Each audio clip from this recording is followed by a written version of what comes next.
2025 সালের সকল মাধ্যমিক পরীক্ষার্থীদের জন্য নিয়ে চলে এলাম অঙ্ক বিষয়ে উপপাদ্যের একটি গুরুত্বপূর্ণ সাজেশন।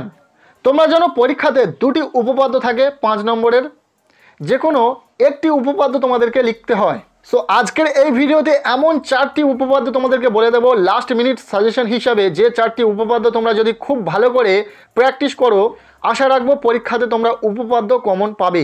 উপপাদ্যগুলো বলবো তার আগে একটাই রিকোয়েস্ট, যারা চ্যানেলে নতুন রয়েছে চ্যানেলটিকে সাবস্ক্রাইব করে রাখো। তো চলো 4টি গুরুত্বপূর্ণ উপপাদ্য দেখে নেওয়া যাক। প্রথম উপপাদ্য, যেটা উপপাদ্য নম্বর 34, বলা হচ্ছে কোনো বৃত্তের একটি বৃত্তচাপের দ্বারা গঠিত সম্মুখ কেন্দ্রস্থ কোণ ওই চাপের দ্বারা গঠিত যে কোনো বৃত্তস্থ কোণের দ্বিগুণ। এই উপপাদ্যটি রয়েছে তোমাদের পাঠ্য বইয়ে 123 নম্বর পৃষ্ঠাতে। এরপর দ্বিতীয় যে উপপাদ্যটি রয়েছে উপপাদ্য নম্বর 38, বৃত্তস্থ চতুর্ভুজের বিপরীত কোণগুলি পরস্পর সম্পূরক প্রমাণ করো। এই উপপাদ্যটি রয়েছে তোমাদের পাঠ্য বইয়ে 164 নম্বর পৃষ্ঠাতে। ভীষণ ইম্পর্টেন্ট একটি উপপাদ্য, খুব ভালো করে পড়বে। নেক্সট আমরা দেখে নেব 3 নম্বর উপপাদ্য, উপপাদ্য নম্বর 49, পিথাগোরাসের উপপাদ্য।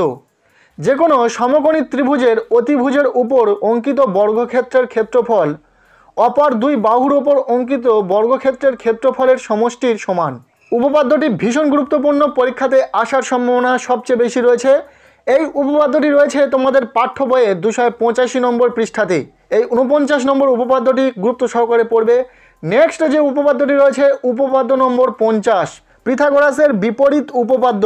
যে কোনো ত্রিভুজের একটি বাহুর উপর অঙ্কিত বর্গক্ষেত্রের ক্ষেত্রফল অপর দুই বাহুর উপর অঙ্কিত বর্গক্ষেত্রদ্বয়ের ক্ষেত্রফলের সমষ্টির সমান হলে প্রথম বাহুর বিপরীত কোণটি সমকোণ হবে।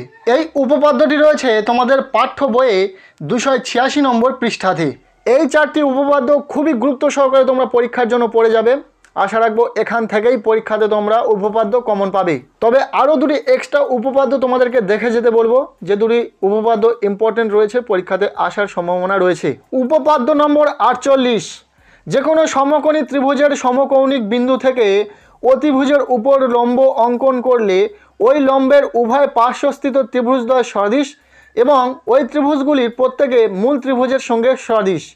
এই উপপাদ্যটি রয়েছে তোমাদের পাঠ্য বইয়ে 255 নম্বর পৃষ্ঠাতে। ভীষণ গুরুত্বপূর্ণ উপপাদ্য, খুব ভালো করে পড়বে। নেক্সট যে উপপাদ্যটি তোমরা দেখে যাচ্ছ সেটা হলো উপপাদ্য নম্বর 33, তোমাদের পাঠ্য বইয়ে যে উপপাদ্যটি রয়েছে 60 নম্বর পৃষ্ঠাতে। এই দুটি উপপাদ্য তোমরা এক্সট্রা দেখে যাবে। সো আজকের এই ভিডিওতে বলা প্রতিটা উপপাদ্য যদি তোমার খুব ভালো করে প্র্যাকটিস করা থাকে, আশা রাখবো এখান থেকেই তোমরা পরীক্ষাতে উপপাদ্য কমন পাবে।